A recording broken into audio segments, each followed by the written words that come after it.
Los piratas informáticos son los forajidos de la era de los ordenadores. Husmean, roban, esparcen virus. Hoy en día ya nadie habla bien de ellos, pero no siempre ha sido así. Este pirata informático inició una revolución en el mundo de los ordenadores. Este es el pirata informático en el que se inspiró. Y este es el pirata informático que siguió sus pasos y cargó con todas las culpas.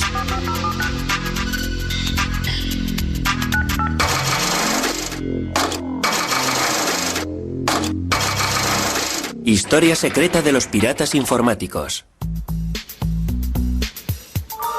Estos tres rebeldes tecnológicos son los pioneros de la piratería electrónica.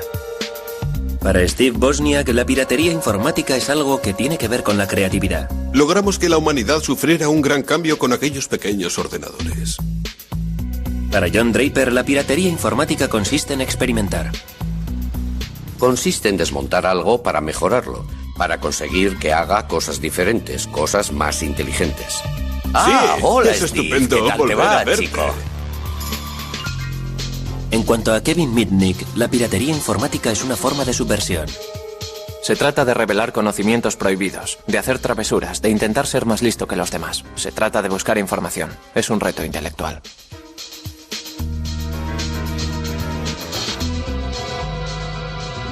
En realidad, el término pirata informático tiene dos significados. Antes se aplicaba a la gente que irrumpía en los ordenadores. Se refería a individuos que se pasaban toda la noche con cualquier equipo que caía en sus manos, Exacto, con la idea de crear un programa que fuera súper perfecto. Sus historias revelan que los piratas informáticos fueron los héroes de la revolución electrónica, pero que acabaron siendo los forajidos de un mundo que ellos mismos habían creado. Hola. Hola. ¿Dónde va ese cable? Este cable telefónico va desde la casa hasta el cable grande que está en la parte superior del poste. Creemos que la piratería informática solo tiene que ver con los ordenadores, pero no habría existido sin la red telefónica. En 1970, John Draper acababa de dejar el ejército cuando comenzó a estudiar electrónica y tropezó con un mundo secreto. Todo empezó con una llamada de un sujeto llamado Denny, quien le prometió que le revelaría los secretos de una nueva moda, la manipulación de los teléfonos. Empezó a hablarme sobre la trampa telefónica, le pregunté. ¿En qué consiste la trampa telefónica? Me explicó.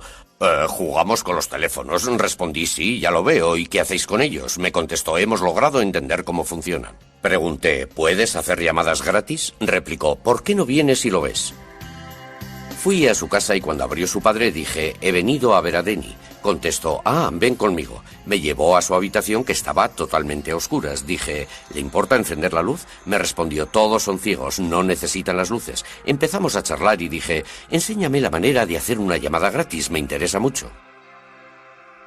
Sabíamos que era ilegal, pero que eso le daba más emoción. Se trataba no de timar a las compañías, sino del reto tecnológico de conseguirlo.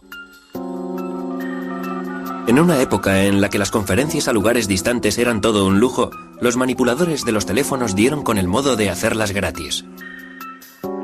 Las redes telefónicas estaban controladas por tonos. Introducirse en ellas era fácil si se contaba con el equipo adecuado. Y podía conseguirse totalmente gratis en un paquete de cereales de los utilizados para desayunar. Esto que tengo aquí es el silbato del Capitán Crunch. Si tapas este agujero de aquí así, se convierte en 2600. Y cuando lo haces sonar en el teléfono, el sonido sordo que se escucha lo reconoce e indica que puedes proceder a efectuar la llamada. Armados con un silbato del Capitán Crunch, los manipuladores de teléfonos podían hacerse con el control de las líneas telefónicas en cualquier momento, en cualquier lugar del mundo. Una de las cosas que solíamos hacer era irnos al aeropuerto. Pasábamos por delante de una hilera de teléfonos públicos tocando el silbato. Desconectando así todas las llamadas. En la época en la que las llamadas se realizaban a través de operadoras, la manipulación de los teléfonos no era posible, pero cuando los paneles controlados por personas fueron sustituidos por sistemas mecánicos, los controles entraban en funcionamiento mediante el uso de diferentes sonidos. Para los manipuladores de teléfonos como el Capitán Crunch o Denny, las redes telefónicas eran un enorme terreno de juego tecnológico en el que había cantidad de sonidos y controles que explorar. Han pasado 30 años y se reúnen para recordar sus proezas. Hola, Denny. Hola. Hola. ¿Cuánto tiempo sin vernos? ¿Qué tal te va, John? ¿Qué tal te va? Denny, pasemos a la acción. Tengo que probar mi nueva caja. La regla de oro era que nunca había que manipular los teléfonos desde casa. Si lo hacías, las empresas de telefonía podían seguirte la pista. Mientras estuve con Denny, le recogía en la furgoneta Volkswagen. Vamos, Denny. Y nos íbamos a la zona rural más apartada que éramos capaces de encontrar en el mapa. Nos íbamos hasta allí y en un teléfono público empezábamos a piratear. Una vez que daban con los tonos que controlaban los interruptores, los manipuladores de teléfonos eran capaces de ir saltando de una línea a otra y de pasar de una ciudad a otra. Pero necesitaban algo que mejorase la emisión de los tonos. Ahí es donde entró en juego la experiencia técnica de John Draper, creando un artilugio al que llamaron la caja azul. Lo primero que hice fue crear la caja azul. La caja en sí se puede adquirir en una tienda de radios o en cualquier otro sitio. Es una caja normal y corriente tipo estándar. El teclado creo que lo conseguimos en un basurero o algo parecido. Aquí hay uno. La caja azul no es más que un aparato que emite tonos. Emite un cierto número de tonos que la empresa de telefonía interpretaba como tonos procedentes de sus propios equipos técnicos, aunque éramos nosotros quienes los emitíamos. Se convirtió en la llave del reino. Si, por ejemplo, quería una operadora en Nueva York, pulsaba 121 arranque y eso me ponía en contacto. Su llamada no puede ser atendida. Este es un anuncio grabado. Equipados con una caja azul, realizaron llamadas a todo el mundo, con frecuencia solo con la intención de divertirse, escuchando un mensaje grabado en un idioma desconocido. El hecho de que las empresas de telefonía permitieran que el sistema estuviera montado así era algo que me causaba asombro. No podía creer que resultara todo tan fácil. KP182 inicio. Los patrones de los números eran algo que de verdad me intrigaba. Tenía una gran facilidad de acceso a las empresas de telefonía pese a usar un sistema de acceso muy rudimentario. La tecnología de la caja azul fue el gran éxito de los manipuladores de teléfonos. Su red invisible se extendió y no pasó mucho tiempo antes de que los manipuladores empezaran a mantener contactos secretos a través de las propias líneas telefónicas. La mayoría de nosotros solo hablaba por teléfono por hablar. Solo hablábamos de lo que hablan los jóvenes, de sus amigas y de cosas por el estilo. Hablamos por teléfono con una operadora de California. Creo que los manipuladores de teléfonos solo actúan llevados por las ganas de divertirse. En aquella época, la red telefónica era uno de los sistemas más complejos que había, y que alguien conociera todos sus pormenores no dejaba de ser un descubrimiento importante. Los manipuladores de teléfonos no solo aprendieron a controlar los aspectos mecánicos, se convirtieron también en expertos en la manipulación de los empleados de las compañías, un arte que convinieron en llamar ingeniería social. Denny se hizo todo un experto en la llamada ingeniería social. Consistía en la habilidad de entrar en la empresa telefónica y hablar con su personal haciéndoles creer que trabajabas para su misma empresa de telefonía. ¿Qué tal te va, Ron? Bien, soy Bob. Tenemos que llevar a cabo una prueba de transmisión. ¿Qué tal te va, Ron? Bien, soy Bob, del despacho Alpine de Phoenix, Arizona. Desconectamos el manguito de plomo de la arandela y luego la volvemos a colocar. Podía llamar a la sala de organización, podía decir, les estamos hablando desde Fresno. Hemos detectado que están teniendo un error en la línea interurbana. Podrían decirme cuál es el número de dicha línea y podrían facilitarme el número de identificación y lo hacían. Finalmente, las empresas de telefonía se dieron cuenta de la intrusión. Muchos de nosotros recibimos advertencias varias veces de los agentes especiales de las compañías telefónicas, de los encargados de seguridad de las compañías. Las conferencias de los manipuladores pronto se llenaron de historias sobre investigaciones llevadas a cabo por agentes de las empresas de telefonía, sobre todo por el famoso señor Duffy. El señor Duffy decidió hacer una visita a Bill. La madre de Bill permitió al señor Duffy hacer todo lo que quiso. Uno de aquellos agentes especiales solía hablar conmigo a veces. También habló en algunas ocasiones con mi padre con la esperanza de que yo dejara todo aquello. Posteriormente, Duffy fue a visitar a Bill a la escuela. No creo que Bill le dijera nada. Dejábamos de hacerlo durante una temporada, pero como nos divertía, volvíamos a hacerlo una y otra vez. El señor Duffy pronto quedó eclipsado por una amenaza mucho más seria: ser expuestos a la luz en un medio de comunicación de difusión nacional, gracias a Ron Rosenbaum, un periodista neoyorquino. Fue como entrar en el mundo de los forajidos electrónicos de Alicia en el País de las Maravillas. Estaban enviando mensajes fuera de los canales convencionales y además estaban creando el miedo a la intromisión en las comunicaciones. Creo que los manipuladores del teléfono respondían a la paranoia generalizada que sentía el público respecto a los teléfonos y a las comunicaciones. Debido al movimiento antibelicista y a la reacción del FBI, todo el mundo pensaba que su teléfono estaba intervenido. El teléfono fue una especie de foco de paranoia general sobre la intrusión del Estado, sobre la falta de intimidad, sobre toda esa clase de cosas. Rosenbaum logró dar con la pista de Denny y Joe Angresia. Sin embargo, el Capitán Crunch se mostró más esquivo. El Capitán Crunch era uno de los grandes personajes norteamericanos, una especie de superhéroe de fantasía creado en el país. Todos los que fueron entrevistados por Ron Rosenbaum habían mencionado al Capitán Crunch. Por esa razón le llamé y le dije, no nos gustaría que publicara usted ese artículo porque, en serio, no es una buena idea. El Capitán Crunch estaba muy preocupado porque no hacía más que repetirme, haga lo que haga, no quiero que esta información caiga en manos de los radicales. Él tenía la sensación de que aquello podría llegar a paralizar el sistema de telefonía de los Estados Unidos e incluso colocar a los Estados Unidos bajo el yugo nuclear de la Unión Soviética. El artículo de Ron Rosenbaum sobre los manipuladores de teléfonos fue publicado en la revista Esquire en octubre de 1971. Acudí a la biblioteca, leí el artículo y no podía creerlo. Era tan revelador, me dije, oh Dios mío. En aquel momento me di cuenta de que la manipulación telefónica, tal y como yo la había conocido, había muerto. Se lo leí a Denny entero por teléfono. Todo el mundo recibió su llamada. Una de las últimas llamadas que hicimos fue para leer el artículo a todos porque no podían leerlo. No daban crédito a aquello. Les dije, chicos, estáis acabados. No debisteis permitir que aquel tipo hablara con vosotros. No teníais que haberle proporcionado toda esa información. Después del artículo del Esquire, todo el mundo se subió al carro. Hola a todos.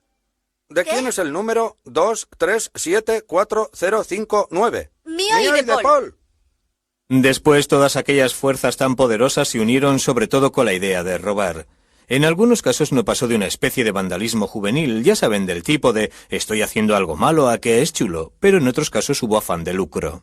Bueno, en nuestro programa acelerado para cazar a los manipuladores de teléfonos que cada vez tienen más éxito, detectamos que algunos son hombres de negocios, detectives privados, agentes de bolsa, concesionarios de coches, hasta hemos detectado a algunos que pertenecen al crimen organizado. La reacción afectó a los pioneros de la manipulación telefónica tan duramente como afectó a sus parásitos. Atraparon a los de Los Ángeles, atraparon a los de Seattle, atraparon a los neoyorquinos. Crearon jurados de investigación que lo analizaron todo. Y claro, todos los que atraparon tenían mi número. Y fui declarado responsable de todo a cuenta del artículo. Las autoridades actuaron con mano dura. La posesión de una caja azul podía suponer 2 años de cárcel. El Capitán Crunch fue acusado de un delito federal de fraude a las empresas de telefonía y pasó 4 meses en la cárcel.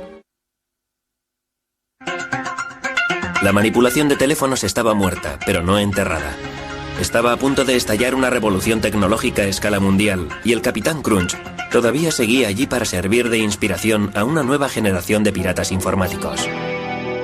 La piratería había nacido como una exploración divertida de las redes de telefonía, pero todo aquello iba a cambiar con la creación del ordenador personal, una revolución tecnológica que los propios piratas informáticos habían inspirado. Un elemento clave en la revolución fue Steve Wozniak, un joven estudiante de ingeniería cuyo mundo había quedado patas arriba tras el artículo del Esquire sobre las cajas azules. Fue el artículo más sorprendente que jamás había leído. Hablaba de ingenieros y técnicos como yo que se habían burlado de las empresas de telefonía y que habían creado redes que nadie pensaba que existían. A Wozniak le entusiasmó tanto el artículo que empezó a montar su propia caja azul. Al principio solo puse algunos de los chips que yo mismo había diseñado en una tabla y empecé a soldar cables. Por esa razón, cuando acabé el montaje de la caja azul, algunos tonos estaban bien y otros mal. Empecé a buscar al Capitán Crunch. Una vez que su tapadera había quedado hecha añicos por el Esquire, John Draper intentó pasar totalmente desapercibido. Todo el mundo decía que John Draper era el Capitán Crunch. Llamé a la emisora de radio y pedí que John Draper me llamara. Me dijeron, no, ha desaparecido de la vista después del artículo del Esquire. Supe que había dado con él. 10 minutos más tarde sonó el teléfono. Exclamé, Dios mío, qué malas noticias. Era él, nos dijo que vendría a Berkeley a reunirse con nosotros en el dormitorio. Tuve la sensación de que el que venía a casa era el mismísimo presidente. Fui allí sin saber realmente qué era lo que estaba pasando. Wolf quiso que le enseñara a utilizar la caja azul, él acababa de montar una. Me había hecho a la idea de que se trataba de un tío muy ligón y resultón con las chicas, y cuando se presentó en la puerta de alguna manera no coincidía con la idea que me había forjado de él. Dijo, soy el Capitán Crunch. Dije, bien chicos, la verdad, no creo que tenga ganas de hacer esto. Me contestó, está bien. Me sentí todo un héroe. Añadí, me imagino que no pasará nada. Al fin y al cabo, estoy en un dormitorio y será muy difícil que alguien detecte la llamada. Woz me preguntó, ¿podemos telefonear al Papa? Le contesté, pienso que sí. Cogí el número del Vaticano y llamamos preguntando por el Papa. Nos dijeron, el Papa no está disponible en estos momentos. Eran como las 4 de la madrugada.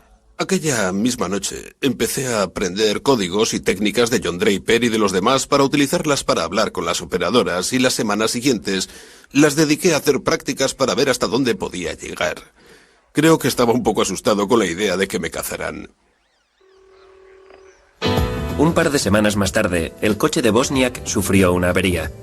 Por suerte, él y su colega Steve Jobs tenían una caja azul a mano. Decidimos llamar a nuestros amigos de Berkeley con la caja azul para que nos llevaran a casa en coche. Steve realizó la llamada sirviéndose de la caja azul. Cuando contestó la operadora colgó asustado. Volvió a llamar. Al contestar la operadora colgó otra vez de lo asustado que estaba. Fue cuando apareció un poli. Estaba en la cabina con una caja azul en las manos. Oh, Dios mío. Seguro que el poli pensó que éramos drogadictos porque yo llevaba el pelo muy largo. Steve me pasó la caja azul y la introduje en el bolsillo de mi abrigo. Me preguntó, ¿qué es esto? Si se pulsaban los botones emitían tonos, por eso contesté, es un sintetizador musical electrónico. El poli le dijo que estaba desafinado. Preguntó, ¿para qué es el botón naranja? ¿Es con el que pirateáis las líneas? Steve le contestó, es para calibrar. El agente preguntó, ¿qué hay que calibrar? Pasé miedo. Supimos que nos habían cogido, nos metieron en el coche patrulla, los dos polis iban en el asiento delantero y Steve y yo en el de atrás. El poli que iba de copiloto se dio la vuelta. El poli se dio la vuelta hacia Woz y le dijo, un tipo llamado Moog te ha delatado. Era un sintetizador Moog. Mientras Steve Wozniak y el Capitán Crunch andaban enredando con los teléfonos, los despiertos chicos de las empresas del cercano Valle del Silicio estaban consiguiendo grandes avances en la tecnología informática. Sin embargo, a principios de los años 70 los ordenadores eran todavía unas máquinas enormes muy impersonales al servicio de unas empresas enormes muy impersonales. Se empezó con lo de los ordenadores con el fin de descifrar códigos, detectar misiles, crear armas para la guerra. Ese fue en realidad el origen de los ordenadores modernos. Luego fueron apareciendo los que manejaban enormes y complejas bases de datos con fines comerciales. Los ordenadores se consideraban como aparatos que no había que tocar. No se podía entrar donde hubiera un ordenador. Había que mantener las distancias, pero mostrar reverencia y respeto a quienes supieran manejarlos. Pero en aquella época el respeto era un bien bastante escaso. A finales de los años 60 hasta los ingenieros informáticos tenían ya su contracultura. Lo bautizaron piratería informática. Los objetivos prácticos eran secundarios, lo importante era lo que los piratas informáticos denominaban el puro placer de la exploración, un sentimiento que los manipuladores de teléfonos hubieran reconocido como propio. Los manipuladores de los teléfonos estaban aprendiendo cómo utilizar una tecnología, cómo introducirse, cómo utilizar y expandir la tecnología por caminos que en general no estaban al alcance del público. De la misma forma, la piratería informática iba ampliando sus fronteras, iba aprendiendo a explorar los ordenadores para conseguir que hicieran cosas que la gente afirmaba eran incapaces de hacer. Para conseguir sus propósitos, los piratas informáticos necesitaban tener acceso a un ordenador, pero en aquella época no resultaba fácil. En mi primer año en la universidad dije a mi padre, algún día tendré un ordenador Nova 4K. Me contestó, Steve, cuesta tanto como una casa. Le respondí, entonces viviré en un apartamento. Algún día tendré ordenador. Cuando los ordenadores eran todavía unas máquinas crujientes que costaban 5.500 millones de euros, la idea de que alguien tuviera su propio ordenador personal resultaba inconcebible. ¿Por qué iba a querer alguien disponer de su propio ordenador personal? Era ridículo, era como que alguien dispusiera de su propia bomba atómica. La bomba estalló bajo la forma de unos nuevos componentes para montar un equipo que fue llamado Altair 8800. Apareció un artículo en una revista técnica en el que se presentaba el Alter, un equipo que cualquiera era capaz de montar. Entusiasmó tanto a un par de personas de la zona de la bahía que decidieron formar un club, incluso antes de que dichas piezas empezaran a salir al mercado. Se reunieron solo para compartir información. Lo bautizaron Club Informático Casero. Una noche de marzo de 1975 se congregaron 30 personas en un garaje para contemplar aquella extraña caja. Entre ellas se encontraba Steve Wozniak. Dentro de la caja había montada una red que llegó a fascinarles incluso más que la red telefónica. Estábamos dentro del garaje. Fuera estaba oscuro y estaba lloviendo. La puerta del garaje estaba abierta y todo el mundo empezó a hablar sobre ordenadores. La caja del Alter no tenía nada de especial. Venía desmontado. Una vez que lo montabas, movías las clavijas y empezaba a funcionar, pensabas, vaya, es bonito de verdad. Pero ¿qué puedo hacer yo con esto? Lo que hicieron fue programarlo para que interpretara Daisy.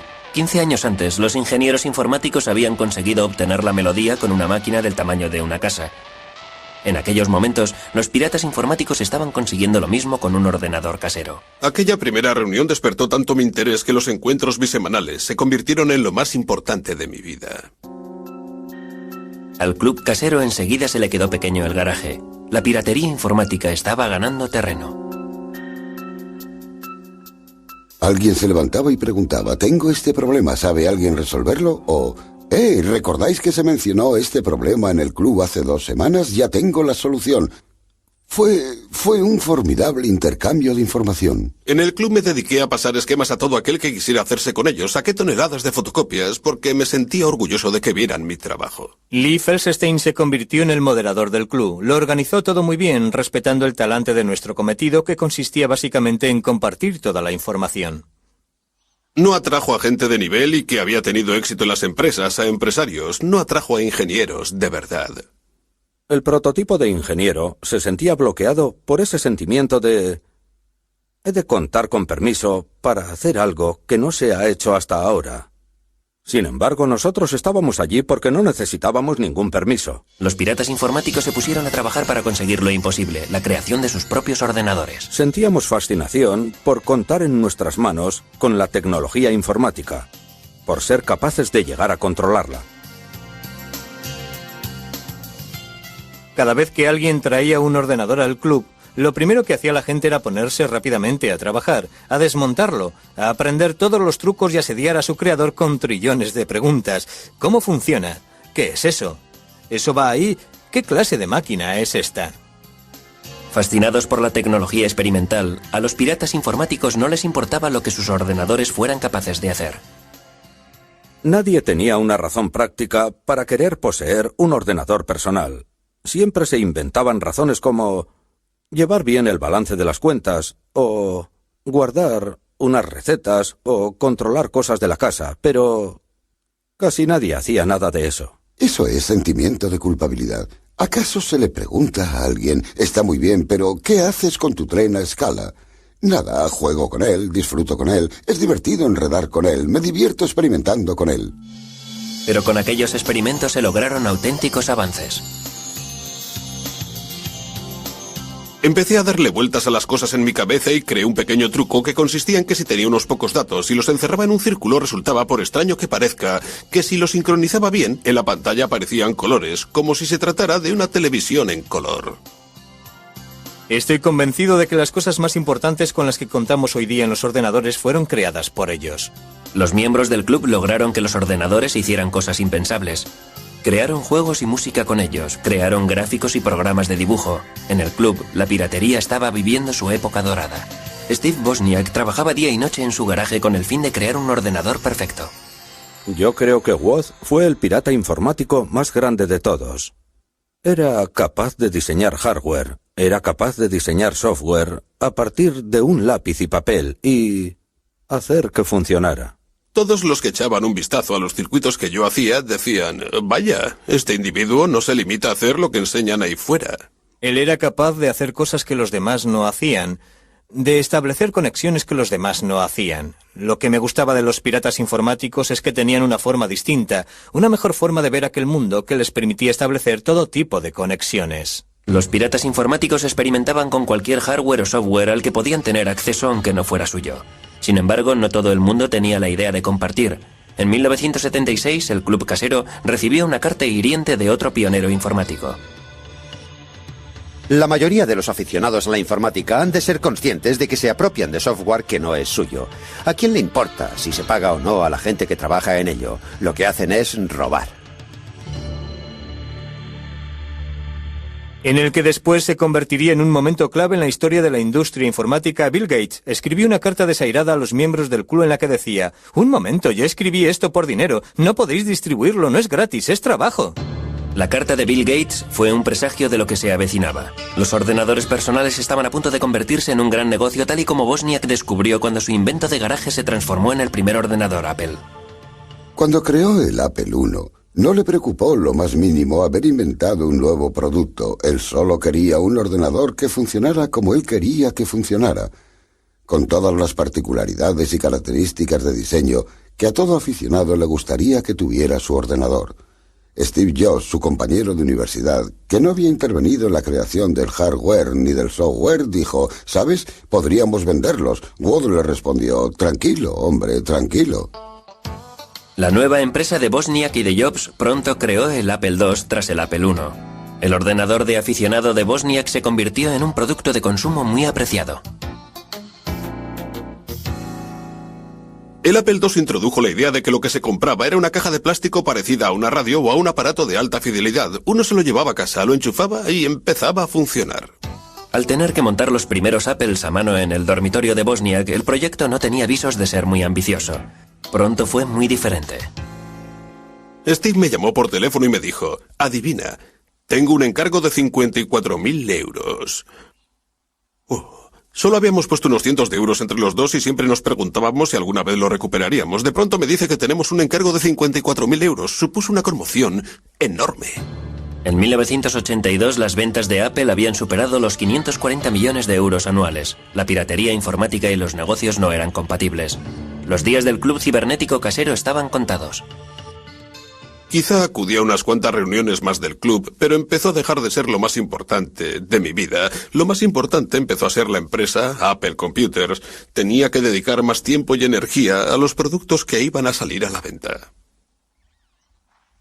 Al formarse empresas del tipo de Apple, al transformarse en negocios serios, tuvieron que empezar a introducir secretos. No podían contar a sus colegas del club informático casero cuáles eran sus planes para los nuevos productos, en qué estaban trabajando, porque sus competidores podrían haberse infiltrado allí y decir: «Caray, ¿Apple está haciendo eso? Hagamos nosotros algo parecido». Creo que al final fue esto lo que acabó con el club. El Club Informático Casero se reunió por última vez en 1986, dejando atrás no solo Apple, sino 23 empresas informáticas creadas por diferentes miembros del club. Los piratas informáticos podían afirmar que habían creado el mundo moderno, pero este era un mundo en el que ellos ya no eran bienvenidos. El 15 de febrero de 1995 concluyó una persecución de 2 años cuando agentes armados del FBI localizaron a un buscado delincuente en un edificio de apartamentos en Carolina del Norte. La piratería informática estaba a punto de convertirse en una profesión fuera de la ley. FBI, acérquese a la puerta, traigo una orden de arresto. A la 1:30 de la madrugada llamaron a la puerta. No miré el reloj de la pared porque de haberlo hecho no habría respondido. ¿Quién es?, pregunté. Me contestaron: el FBI. Buscaban a Kevin Mitnick, un pirata informático cuyas intrusiones en los ordenadores de otras personas le habían convertido en el enemigo público número 1. Mitnick, por muchas razones, se encontraba en el lugar equivocado en el momento equivocado. Internet estaba despegando. Había muchas cosas en juego en aquella época y creo que Mitnick fue el chivo expiatorio de los medios de comunicación y de parte de la administración. Lo presentaron como una especie de coco.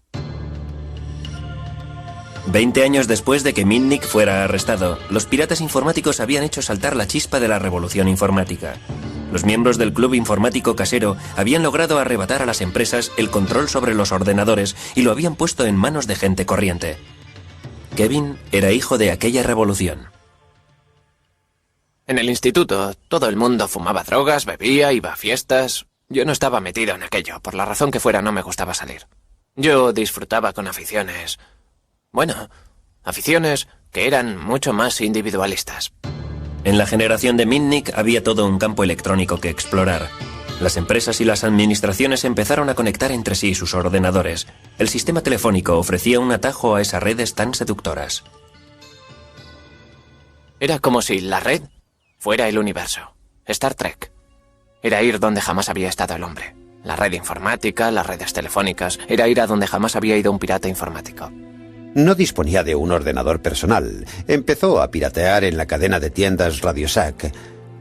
Utilizaba los módems de los ordenadores de las tiendas para entrar en ordenadores de otros lugares. La nueva generación de piratas informáticos se inspiró en los forajidos electrónicos de épocas pasadas, como el Capitán Crunch, el manipulador de teléfonos. Era alguien a quien yo admiraba mucho, debido a su inteligencia, debido a sus habilidades y a sus conocimientos del sistema telefónico. Al igual que los manipuladores de teléfonos, Mitnick utilizó una amplia gama de habilidades para llevar a cabo la piratería informática. Tan importante como saber hacerlo era la ingeniería social, la habilidad para engatusar y trampear, para hacerse con información útil a través de empleados ingenuos. Con solo 17 años, Mitnick y sus amigos fanfarroneaban de haber logrado burlar a un guarda para introducirse en el mismísimo cuartel general de una empresa de telefonía y robar unos importantes manuales técnicos. Fue como entrar en una tienda de golosinas. Queríamos leer aquellos manuales para enterarnos de cómo funcionaba todo el sistema. Aquel delito le valió una condena adecuada a su edad. La empresa de telefonía estaba molesta porque alguien había tenido la osadía o la audacia de hacer aquello y porque ella misma no se había preocupado de su sistema de seguridad. Su sistema de seguridad era totalmente inoperante. El arresto de Mitnick creó un patrón para el futuro. Kevin continuó teniendo problemas. Tenía una capacidad más que notable para ser arrestado. Mitnick no fue el único que tenía problemas. Los oficiales de la NASA en Huntsville se percataron de que a finales de junio personas no autorizadas se habían introducido varias veces en un ordenador en el Centro Marshall de Vuelos Espaciales. Fueron lo suficientemente listos como para borrar la clave de entrada y la de salida. Los piratas informáticos, como ellos mismos se autodenominan, no solo fueron listos, sino muy arrogantes. Dejaron grabados mensajes en el ordenador como «No podéis cazarme». Yo creo que es algo biológico. Creo que hay gente que siente inclinación a hacerse pirata informático y gente que no. Se puede ver en los niños. Hay niños que se ponen delante de un ordenador y exclaman «Dios mío, por fin soy capaz de expresar una parte de mí mismo». Las investigaciones llevaron al FBI a la casa de 4 adolescentes, todos los cuales iban a un colegio elitista. Allí es donde Michael Strickland dice que consiguió el número del ordenador de la NASA. Bueno, el número estaba en la lista del módem de Huntsville como un número más. Evidentemente era un error. A pesar de todo, tomé la decisión de hacer la llamada. El término pirata informático empezó a vaciarse debido a la gente que no estaba imbuida del espíritu de los piratas informáticos que irrumpieron por primera vez en los ordenadores. Hubo muchas intrusiones realizadas por adolescentes que se hacían con las claves o que aprovechaban las debilidades del sistema para introducirse en los ordenadores. Hizo falta una película de Hollywood para que el enfado se convirtiera en pánico. De repente hicieron una película, Juegos de Guerra, que tuvo un gran éxito de taquilla. Una película que ensalzaba la utilización de los ordenadores para introducirse en unos sistemas muy potentes y en la que casi hacen que estalle la Tercera Guerra Mundial. El significado de la palabra pirata cambió de la noche a la mañana. Un pirata informático pasó a ser un crío mofletudo lo bastante listo como para introducirse en una red informática perteneciente a una enorme organización militar. La emoción estaba en entrar donde no debías y en intentar que no te detectaran. La pasión que Mitnick sentía por explorar nuevos campos fue creciendo. Tomó la costumbre de dejar sola a su esposa para ir a un motel barato y así piratear las 24 horas al día los 7 días de la semana. Con la llegada de Internet no había ya nada que le frenara. Hasta la fecha resulta difícil hacer de Internet algo seguro porque fue creada para que la información navegara sin ningún tipo de cortapisas. Fue concebida con principios muy abiertos. Nadie es propietario de los protocolos que rigen Internet, por lo tanto todo el mundo puede hacer uso de ella. Pero el tiempo pasaba rápido, la frontera de los piratas informáticos había desaparecido. Internet iba a convertirse en una herramienta de trabajo. Los piratas ya no eran bien recibidos. A finales de los años 70 y principios de los 80, te animaban a practicar la piratería informática. Era lo que se llevaba. no era considerada un delito, sino más bien pura agudeza. Era una afición divertida. La sociedad que me rodeaba, la de mi entorno, fue cambiando. Yo estaba tan metido en la manipulación de teléfonos y en la piratería informática que no me percaté del cambio que se estaba dando en la sociedad de mi entorno. Sentía por ellas auténtica pasión e interés. Los experimentos de los piratas informáticos como Mitnick se convirtieron en un problema a la hora de aplicar las leyes.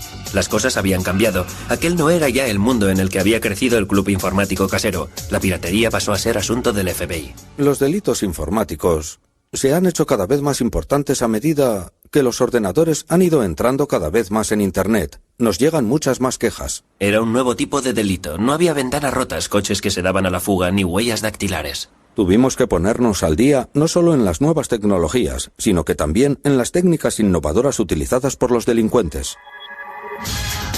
Pero Mitnick fue eligiendo objetivos cada vez más grandes. En 1988 pirateó la red de DEC, un gigante de la informática, y copió detalles de su software que eran de alto secreto. No pasó mucho tiempo antes de que el FBI fuera a por él. Abrimos una investigación sobre el robo de software referente al desarrollo de un sistema operativo de la Digital Equipment Corporation. Mitnick fue arrestado en 1988. En 1989 fue declarado culpable y posteriormente cumplió condena en una cárcel federal. DEC declaró que el pirata Lado Oscuro le había causado daños por valor de 4.300.000 euros. En el juicio, Mitnick se dio cuenta del miedo que el mundo sentía por los piratas informáticos. Hubo un fiscal que en el juicio se acercó al juez federal y le dijo: si el señor Mitnick se acerca a uno de los teléfonos que utilizan los reclusos para hacer sus llamadas, sería capaz de iniciar una guerra nuclear. Yo estaba allí sentado ante el juez. No daba crédito, fue ridículo. El juez se contagió en gran medida de la historia del caso y ordenó que fuera aislado en una celda. Me tuvieron aislado en una celda durante 8 meses, basándose en el temor de que fuera capaz de iniciar una guerra nuclear a través de un teléfono. Creo que solo le sacaban de la celda 1 hora al día, y para hacerlo le ponían los grilletes. En 1989, tras un año en la cárcel, Mitnick fue puesto en libertad vigilada y le conminaron a que asistiera a un centro de rehabilitación para que se curara de lo que el juez denominó adicción a la informática. Finalmente fue a vivir al apartamento de su padre, pero era ya un hombre marcado. La empresa de telefonía controlaba las 3 líneas de teléfono que mi padre tenía en su apartamento. Quise averiguar quién estaba detrás de todo aquello y por qué. Averigüé quiénes eran los investigadores en Pacific Bell que habían instalado los equipos. Así que empecé a recoger información. ¿Que cómo recoge una información? Interceptando las comunicaciones. Pude hacerme con la clave de sus buzones de voz, algo parecido a los contestadores automáticos de las casas. Escuchaba los mensajes e intentaba recopilar toda la información que tenían cuando hablaban de mí. El gobierno dijo que aquello era irrumpir en un ordenador. Emitieron una orden de arresto porque había violado mi libertad vigilada. En fin, eso es lo que pasó. Así que aquello me irritó muchísimo y dije: cogedme si podéis. En diciembre de 1992, cuando el FBI fue a detener a Mitnick, este había volado. Se fugó porque no se fiaba del gobierno, no se fiaba del FBI y estaba convencido de que si hablaba con ellos le meterían otra vez en la celda, en una celda de aislamiento. Estaba dispuesto a hacer lo que fuera para no volver de nuevo a aquella celda. Fue toda una aventura. Me fui a otra ciudad, a un hotel, encontré un sitio donde vivir, encontré trabajo en un bufete de abogados y empecé una nueva vida a partir de cero. Pero claro, tuve que reconstruir el pasado. Lo hice sobre mí mismo, inventándome referencias. Creé una nueva identidad en la que así podría apoyarme. Conseguí información completa de todos los que se habían licenciado en Ciencias de la Información. Luego busqué un nombre que me gustara, claro. Y di con el nombre Eric Weiss. Yo ya sabía que Eric Weiss había sido el verdadero nombre de Harry Houdini.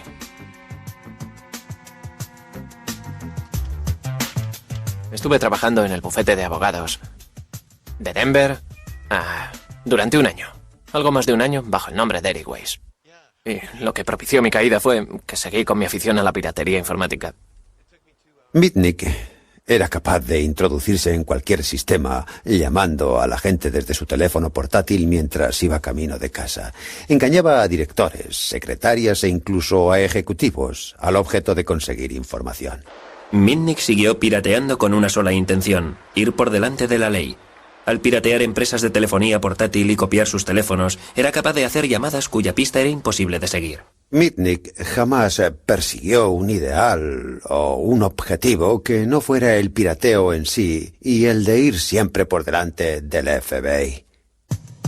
La fama de Mitnick se extendió muy pronto. En el verano de 1994, el fracaso del FBI en la detención del forajido informático ocupó los titulares de la prensa gracias al periodista John Markov. Se trataba de una buena historia, es decir, era un joven que ya había sido arrestado y que lograba zafarse de la ley gracias a sus habilidades. Sencillamente, era una buena historia. Fue el quien creó el mito de Kevin Mitnick, el John Dillinger del ciberespacio. Creo que presentaron más de 60 denuncias sin pruebas que figuraban como hechos, como por ejemplo que había irrumpido en el NORA. Contaron historias falsas sobre el banco Security Pacific y que había pinchado los teléfonos del FBI. El retrato que Markov hizo de Mitnick caló hondo en el miedo creciente que sentían tanto las empresas como el público en general, que empezaban a acostumbrarse a la idea de una vida enganchada a los cables. Era una época en la que se hablaba de Internet. Estaba apareciendo la web a nivel mundial y la gente pensaba, podemos utilizarlo en el día a día y en los negocios. Si lo vamos a utilizar en los negocios, hemos de asegurarnos que los sistemas sean muy seguros, porque si vamos a mover millones de euros y vamos a disponer de información de clientes o de empresas, no puede ser algo que esté en la red al alcance de cualquiera. Nos interesa que toda esa información esté solo a disposición de la gente para la que queremos que esté disponible. Todo el mundo depende de los ordenadores. Los transportes, los bancos, la bolsa. De alguna forma la informática está presente en todo lo que hacemos. Cuando levantamos el teléfono, también es pura informática. Y solo la gente que no está familiarizada con dicha tecnología piensa que se trata de algo místico, algo mágico, y que ese tipo del que hablan es el enemigo público número 1 porque es capaz de manipular las cosas y cargárselo todo. Cuando por fin el FBI detuvo al enemigo público número 1, este residía en Carolina del Norte bajo el seudónimo de Tom Case. FBI, acérquese a la puerta, traigo una orden de arresto. Se han equivocado de hombre. Compruebe el buzón en el piso de abajo. Inmediatamente me puse al teléfono. Les dije a mis familiares dónde estaba, porque no tenían ni idea de que residía en Carolina del Norte. Me puse en contacto con mi abogado. ¡Un momento! Le conté que tenía al FBI en la puerta.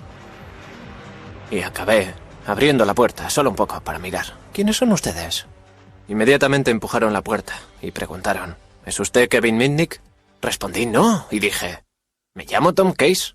¿Por qué han irrumpido ustedes en mi casa? ¿Acaso no comprueban los buzones antes de importunar a alguien? Hice el papel de ingenuo y de que estaba enfadado. ¿Traen una orden de registro? La tenemos si es usted Kevin Mitnick. Dije, ya, pero no soy Mitnick. ¿Dónde está la orden? Y me dijeron, queremos llevarle al cuartel general del FBI para comprobar sus huellas dactilares y ver si realmente es usted o no Kevin Mitnick. De acuerdo, dije, por supuesto. Y añadí, deme su tarjeta, dígame a qué hora quiere que me presente mañana y allí estaré. Me dijeron, no, tenemos que llevarle ahora mismo, no tenemos ningún interés en que esto se retrase. Arrestadle, ponedle las esposas. Y así me arrestaron. Mitnick volvió a estar entre rejas. En aquella ocasión se enfrentaba a 25 cargos por fraude telefónico e informático. El caso era tan complejo que Mitnick se pasó 4 años y medio en una celda antes de ser llevado a juicio. Estuvo retenido en una cárcel del condado. Le golpearon, le hicieron un montón de cosas para que se enterara de que el gobierno estaba dispuesto a aplicar mano dura. La administración le dejó bien claro que podía ser acusado en distintas jurisdicciones, que podría enfrentarse a juicios múltiples. Durante mucho tiempo no hubo pruebas en su contra. El único juicio que Kevin Mitnick tuvo fue el que se llevó a cabo en el New York Times y en los medios de comunicación. Mitnick fue acusado de robar 86,5 millones de euros en concepto de software a las empresas que había pirateado. Como defensa, él se basó en la ética del pirata informático, que dice que copiar software no es robar. Para cometer un fraude informático tienes que quitarle a alguien su dinero o sus bienes y... En mi caso no se habló de dinero y en cuanto a lo de los bienes... ¿Privas a alguien de sus bienes y solo te limitas a hacer una copia de ellos? ¿De veras haciendo eso le estás privando a una persona de sus bienes? El gobierno jamás obtuvo nada. No, jamás obtuvo pruebas de que yo quisiera hacer uso de dicha información. La propia información era mi trofeo. Era la prueba del pirateo. Puede que Mitnick fuera un héroe popular entre los piratas informáticos, sin embargo, otros le veían bajo un prisma muy distinto. Creo que las reglas del juego y la justificación moral en las que podía sustentarse la piratería informática habían cambiado sustancialmente. En cierto sentido, dicho espíritu solo iba acorde con un mundo más primitivo. Me parece que hoy en día no es posible justificarla de la misma manera. En 1999, Mitnick fue condenado a 5 años de cárcel, gran parte de los cuales ya había cumplido mientras esperaba la celebración del juicio. Fue una sentencia más severa de la que reciben muchos asesinos. El año pasado le dieron permiso para que saliera en libertad vigilada.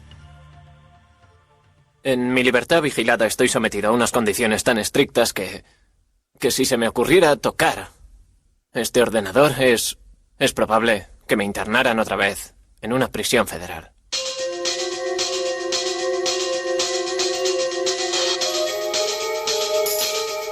Puede que a Mitnick le hayan prohibido que toque un ordenador. Sin embargo, le está permitido reunirse con sus héroes, los piratas informáticos, el Capitán Crunch y Steve Wozniak. Es puro sensacionalismo hacer que los piratas informáticos representen una amenaza a nuestra forma de vivir, a nuestra seguridad, a nuestro dinero y a todo lo demás que hay en el mundo. La gente no acaba de entender a las mentes curiosas. Siempre habrá un grupo de jóvenes brillantes y técnicos que hurgarán y se preguntarán ¿qué es esto? ¿Qué pasaría si...? A estos pioneros les resulta muy difícil hacerse a la idea de que el pirata informático es actualmente un forajido. Lo cierto es que el mundo ha cambiado y lo único que queda son bonitos recuerdos y reliquias de un pasado glorioso.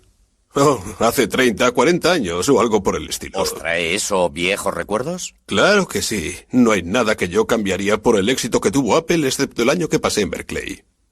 Y antes de eso ya existía el silbato del Capitán Crunch.